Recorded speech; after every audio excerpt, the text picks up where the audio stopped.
இன்னைக்கு நம்ம வீடியோல இட்லி தோசைக்கு நல்ல டேஸ்டியான ஒரு சைட் டிஷ் ரெசிபி தான் பார்க்க போறோம். இது வரைக்கும் நம்ம சேனலை பார்க்கல, இப்பதான் ஃபர்ஸ்ட் டைம் பார்க்குறீங்க அப்படின்னா நம்ம சேனலை சப்ஸ்கிரைப் பண்ணிக்கோங்க. பக்கத்தில் இருக்கிற பெல் ஐக்கானையும் கிளிக் பண்ணிக்கோங்க.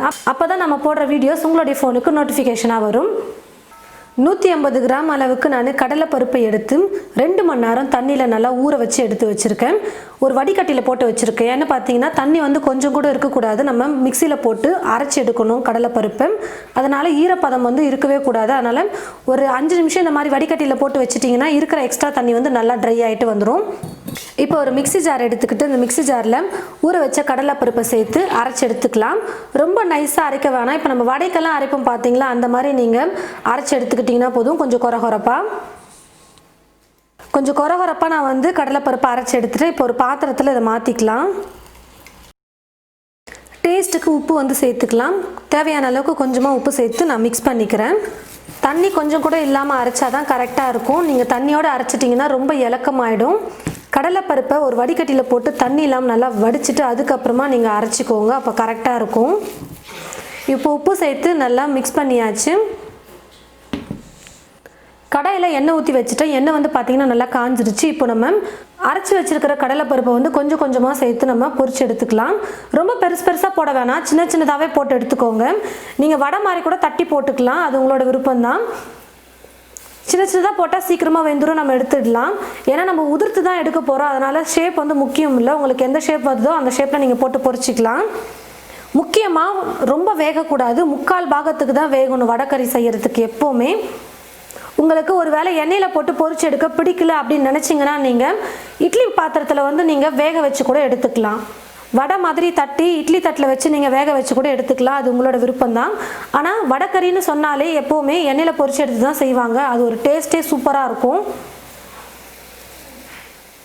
அப்பப்போ கரண்டியை வச்சு கலந்து கொடுத்துக்கோங்க. அப்போ தான் எல்லா பக்கமும் நல்லா வெந்து வரும். ரொம்ப கலர் மாற வேணாம். அதாவது 3/4 பாகத்துக்கு நம்ம வேக வச்சு எடுத்தால் போதும், கரெக்டாக இருக்கும்.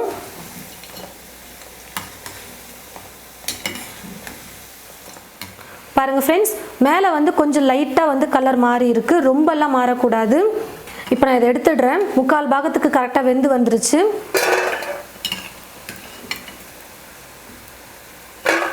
இந்த மாதிரி சின்ன சின்னதாகவே நீங்கள் எண்ணெயில் போட்டு பொரிச்சு எடுத்துக்கோங்க. அப்போ சீக்கிரமாக குக் ஆகிட்டு வந்துடும். இதே போல் மீதி இருக்கிற மாவையும் எண்ணெயில் போட்டு பொரிச்சு எடுத்துக்கலாம். பாருங்கள் ஃப்ரெண்ட்ஸ், எல்லாத்தையுமே நான் எண்ணெயில் போட்டு பொரிச்சு எடுத்துட்டேன். இப்போ பார்த்தீங்கன்னா கொஞ்சம் சூடாக இருக்குது. கொஞ்சம் லைட்டாக சூடு குறையட்டும். ஏன்னா நம்ம இதை நல்லா உதிர்த்துக்கணும். அதனால் சூடு கொஞ்சம் ஆற வச்சுட்டு அதுக்கப்புறமா உதிர்த்துக்கலாம்.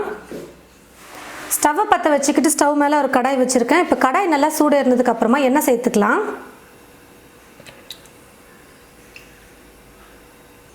2 ஏலக்காய், 2 துண்டு லவங்கம், ஒரு பட்டை, சின்ன துண்டு பட்டை எடுத்துக்கோங்க. இப்போ இது எல்லாத்தையும் சேர்த்துக்கிறேன். இது கூடவே 1/2 ஸ்பூன் அளவுக்கு சோம்பு சேர்த்துக்கிறேன். சோம்பு நல்லா பொரிஞ்சதுக்கு அப்புறமா 2 மீடியம் சைஸ் வெங்காயம் எடுத்து கட் பண்ணி வச்சிருக்கேன். இப்போ இதை சேர்த்துக்கிறேன். கூடவே கொஞ்சம் கருவேப்பிலையும் எடுத்து வச்சிருக்கேன், அதையும் சேர்த்துட்டு நல்லா வதக்கிக்கலாம்.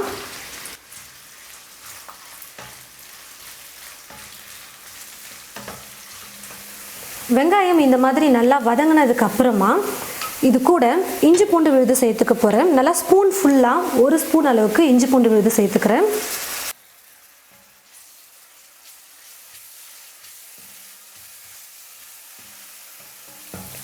இஞ்சி பூண்டு விழுது சேர்த்து 1 நிமிஷம் நல்லா வதக்கினதுக்கு அப்புறமா இது கூடவே தக்காளி பழம் சேர்த்துக்க போகிறேன்.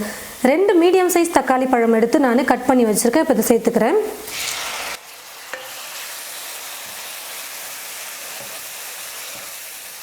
தக்காளி பார்த்தீங்கன்னா நல்லா வெந்து கூழ் மாதிரி மசிஞ்சு வர அளவுக்கு நல்லா வதக்கிட்டேன். இப்போது மசாலாலாம் சேர்த்துக்கலாம். காரத்துக்கு ஏற்றது போல் மிளகாய்த்தூள் சேர்த்துக்கோங்க. நான் வெறும் மிளகாய்த்தூள் 1/2 ஸ்பூன் அளவுக்கு சேர்த்துக்கிறேன். 1 ஸ்பூன் மல்லித்தூள், 1/4 ஸ்பூன் மஞ்சள் தூள், 1/2 ஸ்பூன் கரம் மசாலா, உப்பு தேவையான அளவுக்கு சேர்த்துக்கிறேன். இப்போ இது எல்லாத்தையும் சேர்த்து ஒரு 2 நிமிஷம் ஸ்டவ்வை மீடியம் ஃப்ளேமில் வச்சுட்டே வதக்கிக்கலாம். மசாலாலாம் சேர்த்து 2 நிமிஷம் நல்லா வதக்கினதுக்கப்புறமா தண்ணி சேர்த்துக்க போகிறேன். தண்ணி பார்த்தீங்கன்னா வடகறிக்கு தேவையான அளவுக்கு வச்சுக்கோங்க. வடகறி வந்து பார்த்தீங்கன்னா ரொம்ப தண்ணியாலாம் இருக்காது, கொஞ்சம் கெட்டியாக இருக்கும். அப்போ தான் தொட்டு சாப்பிட்றதுக்கு நல்லாயிருக்கும். அதனால் அதுக்கேற்றது போல் தண்ணி வந்து சேர்த்துக்கோங்க. மிளகாய்த்தூள், கரம் மசாலாலாம் சேர்த்துருக்கும் பாருங்கள். அந்த மசாலுடைய பச்சை மணம் போயிட்டு நல்லா கொதிச்சு வரணும். அப்போ தான் வடகறி சாப்பிட நல்லாயிருக்கும். கொஞ்சம் நேரம் வந்து நம்ம குக் பண்ணிக்கலாம். குறைஞ்சது ஒரு 7-8 நிமிஷமாவது நீங்கள் குக் பண்ணிக்கோங்க. அப்போ தான் அந்த மசாலுடைய பச்சை மணமெல்லாம் போகும். மேலே ஒரு மூடி போட்டு மூடிடுறேன். அப்பப்போ நீங்கள் மூடி ஓப்பன் பண்ணிவிட்டு கரண்டி வச்சு கலந்து கொடுங்க. அப்போ தான் அடி பிடிக்காமல் இருக்கும். குழம்பு நல்லா கொதிக்கிறதுக்குள்ளே நம்ம வந்து இதை நல்லா உதிர்த்து எடுத்துக்கிட்டு அதுக்கப்புறமா மசால் வந்து அரைச்சி எடுத்துக்க போகிறோம். சும்மா கையிலே இப்படி உதிர்த்துக்கோங்க. ரொம்ப பொடியாகவும் உதிர்க்க வேணாம், அதுக்காக ரொம்ப பெருசாகவும் இருக்க வேணாம்.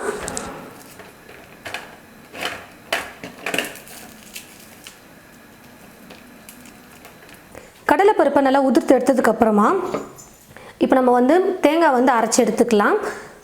நான் வந்து 2 முந்திரி வந்து எடுத்து வச்சுருக்கேன். இப்போ இதை ஒரு மிக்ஸி ஜாரில் சேர்த்துக்கிறேன். ஒரே ஒரு பச்சை மிளகாய் எடுத்திருக்கேன். இது வந்து ஆப்ஷனல் தான், வேணான்னா நீங்கள் ஸ்கிப் பண்ணிக்கலாம். ஆனால் இது பச்சை மிளகாவோட சேர்த்து செய்யும்போது நல்லாயிருக்கும் டேஸ்ட்டு.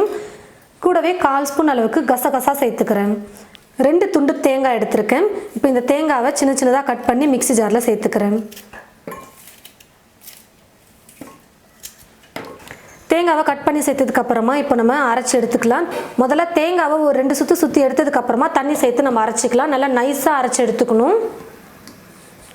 நல்லா ஒரு 8லேருந்து 9 நிமிஷத்துக்கே நான் வந்து குக் பண்ணி எடுத்துக்கிட்டேன். டைம் வந்து பார்க்க வேணாம், நீங்கள் வந்து பச்சை மணம் போகிற வரைக்கும் நல்லா குக் பண்ணிக்கோங்க. தேங்காய், முந்திரி, கசகசாலாம் சேர்த்து நான் வந்து நல்லா நைஸாக கொஞ்சம் தண்ணி நிறையவே சேர்த்து அரைச்சி எடுத்துக்கிட்டேன். எந்த அளவுக்கு நல்லா நைஸாக அரைக்க முடியுமோ அப்படி அரைச்சிக்கோங்க. ஒருவேளை நைஸாக அரைக்க முடியலன்னா தேங்காய் பால் கூட நீங்கள் சேர்த்துக்கலாம். இப்போ இது கூட இந்த விழுதை சேர்த்துடலாம். தேங்காய் விழுது சேர்த்ததுக்கப்புறமா ஒரு 2 நிமிஷமாவது நம்ம குக் பண்ணிக்கணும். தீயை ஃபுல்லாக வச்சுட்டு 2 நிமிஷம் நான் குக் பண்ணிக்கிறேன். பாருங்கள் ஃப்ரெண்ட்ஸ், 2 நிமிஷம் நல்லா குக் ஆகிடுச்சு. இப்போ வந்து இது கூட நம்ம உதிர்த்து வச்சுருக்கிற இந்த கடலைப்பருப்பை சேர்த்துக்கலாம். ஸ்டவ்வை வந்து மீடியம் ஃப்ளேமில் வச்சுட்டே கொஞ்சம் நேரம் குக் பண்ணிக்கலாம். கொஞ்சம் லைட்டாக கெட்டியாக வரணும், அதனால் கொஞ்சம் நேரம் குக் பண்ணிக்கிட்டால் போதும். பாருங்கள் ஃப்ரெண்ட்ஸ், ஸ்டவ்வை மீடியம் ஃப்ளேமில் வச்சுக்கிட்டே கொஞ்சம் நேரம் குக் பண்ணிக்கிட்டேன். அதாவது ஒரு 2லேருந்து 3 நிமிஷம் குக் பண்ணிங்கனாலே போதும். இந்த மாதிரி கெட்டியான பதத்துக்கு வந்துடும். ஓரளவுக்கு இந்த மாதிரி கொஞ்சம் லைட்டாக இலக்கமாக பார்த்துக்கோங்க. அப்போ தான் வந்து சூடு ஆற ஆற இன்னும் கெட்டியாகிடும். அப்போ கரெக்டாக இருக்கும். கடைசியாக இது கூட கொஞ்சம் கொத்தமல்லியை தூவிட்டு நான் ஸ்டவ் ஆஃப் பண்ணிக்கிறேன். ரொம்ப டேஸ்டியாக இட்லி தோசைக்கு வடகறி வந்து நம்ம ரெடி பண்ணிட்டோம். பாருங்கள் ஃப்ரெண்ட்ஸ், நான் வந்து இன்றைக்கி வடகறிக்கு இட்லி வந்து செஞ்சுருக்கேன். இட்லி தோசைக்கு வந்து வடகறி ரொம்ப டேஸ்ட் சூப்பராக இருக்கும் சாப்பிட்றதுக்கு. இது வரைக்கும் நீங்கள் இந்த மாதிரி ஒரு சைட் டிஷ் வந்து இட்லி தோசைக்கு ட்ரை பண்ணவே இல்லை அப்படின்னா கண்டிப்பாக ட்ரை பண்ணி பாருங்கள். அதுக்கப்புறம் அடிக்கடி உங்கள் வீட்டில் இந்த ரெசிபி தான் நீங்கள் செய்வீங்க. அந்த அளவுக்கு வீட்டில் இருக்கிற எல்லாருக்குமே ரொம்ப பிடிக்க ஆரம்பிச்சிடும். ரொம்ப ஒரு டேஸ்டியான சூப்பரான சைட் டிஷ் இது. இட்லி தோசைக்கு அவ்வளோ சூப்பராக இருக்கும் சாப்பிட்றதுக்கு. நார்மலாக 2 இட்லி சாப்பிட்றவங்க கூட 4 இட்லி சாப்பிடுவாங்க இந்த சைட் டிஷ் நீங்கள் செஞ்சு கொடுத்தீங்கன்னா. அந்த அளவுக்கு எல்லாருக்கும் பிடிக்கக்கூடிய வகையில் இருக்கும். கண்டிப்பாக நீங்கள் உங்களுடைய வீட்டில் இந்த மாதிரி வடகறி செஞ்சு பார்த்துட்டு எப்படி இருக்குன்னு மறக்காமல் கமெண்ட் பாக்ஸில் வந்து கமெண்ட் பண்ணுங்கள். இந்த வீடியோவை மற்றவங்களுக்கும் ஷேர் பண்ணுங்கள். தேங்க்யூ.